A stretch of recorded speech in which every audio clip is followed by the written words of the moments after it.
با سلام خدمت شما دوستان عزیز، مختار احمدی هستم و باز هم با یک ویدیو جدید در خدمت شما دوستان عزیز هستم. امروز میخواهم برایتان آموزش دهم که چطور میتوانیم با کاین مستر آهنگ افکت دار بسازیم. اما قبل از آن اگر تا به حال کانال من را سابسکرایب نکرده اید پس کانال من را سابسکرایب کنید و علامه زنگوله را نیز فشار دهید تا هیچ یک از ویدیوهای بعدی من را از دست ندهید.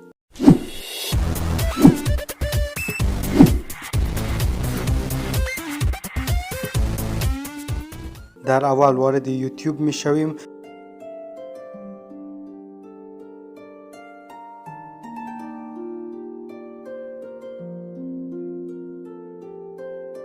و این را سرچ می کنیم. بعد اینجا کلیک کنید و اینجا و پلیلیست را انتخاب کنید و در آخر اینجا کلیک کنید.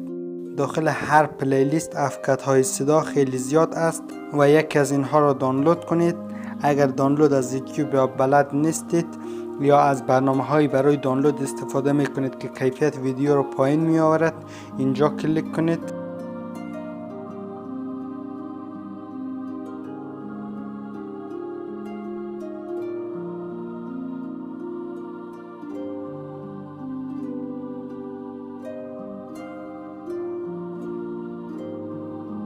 بعد باید شما عکس خود را به شکل دایره مانند تبدیل کنید مثل این عکس که در آخر ویدیو برایتان آموزش میدهم که چطور میتوانید تبدیل کنید. روی این قسمت کلیک کنید و بعد یک عکس برای پشت زمینه خود انتخاب کنید.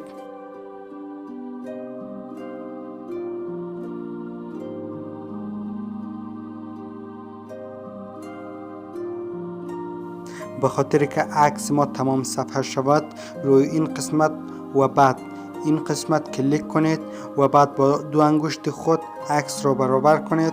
حالا آن عکسی که قبلا آماده کرده بودیم آن را اضافه میکنیم.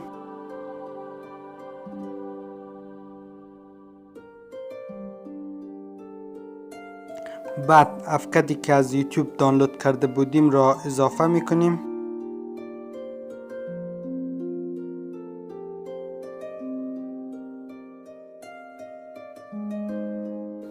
اگر افکت شما در بالا یا پایین خود نوشته داشت در اینجا کلیک کنید و آن قسمت را برش کنید.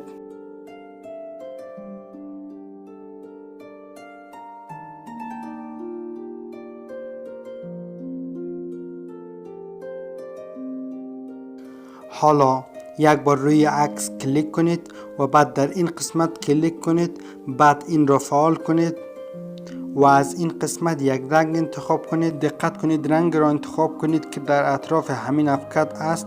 مثلا در اطراف افکت من رنگ سیاه است.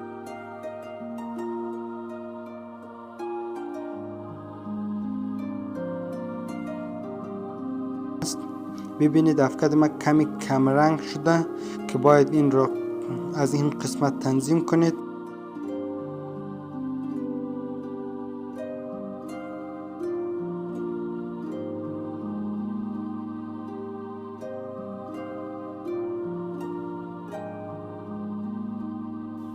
باید افکت کاملا دور عکس را پوشش دهد.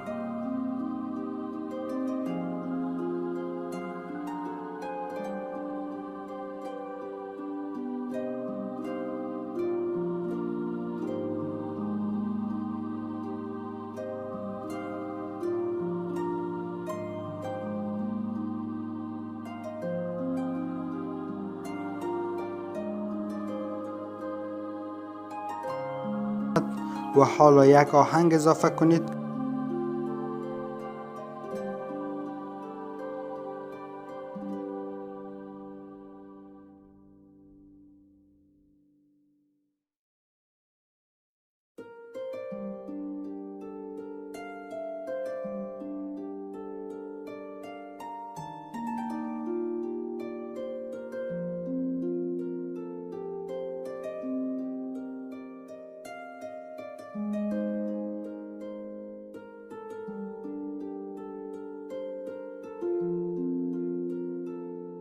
و بعد روی این قسمت کلیک کنید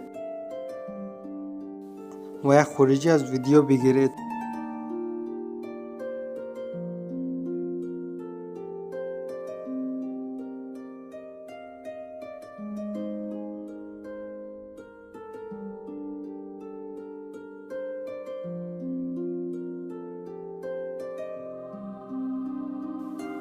این هم همان ویدیویی که ساختیم.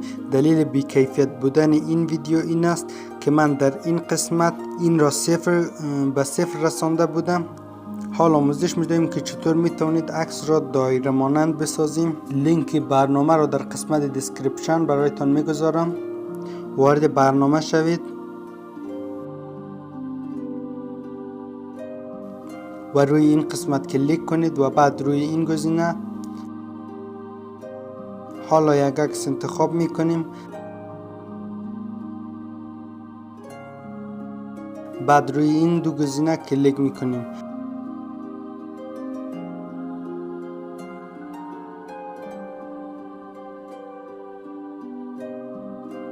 بعد از تنظیم روی این گزینه کلیک میکنیم و باید این متن را پاک کنید.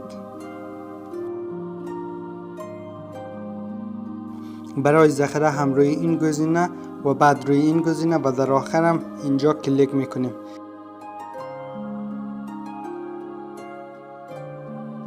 این ویدیو امروز من. اگر از ویدیو خوشتان آمد ویدیو رو لایک کنید. نظرات، انتقادات و پیشنهادات خود در قسمت کامنت برای من بنویسید. تا یک ویدیو دیگر شما رو با خداوند پاک میسپارم. روز و شبتان خوش. خدا نگهدارتان.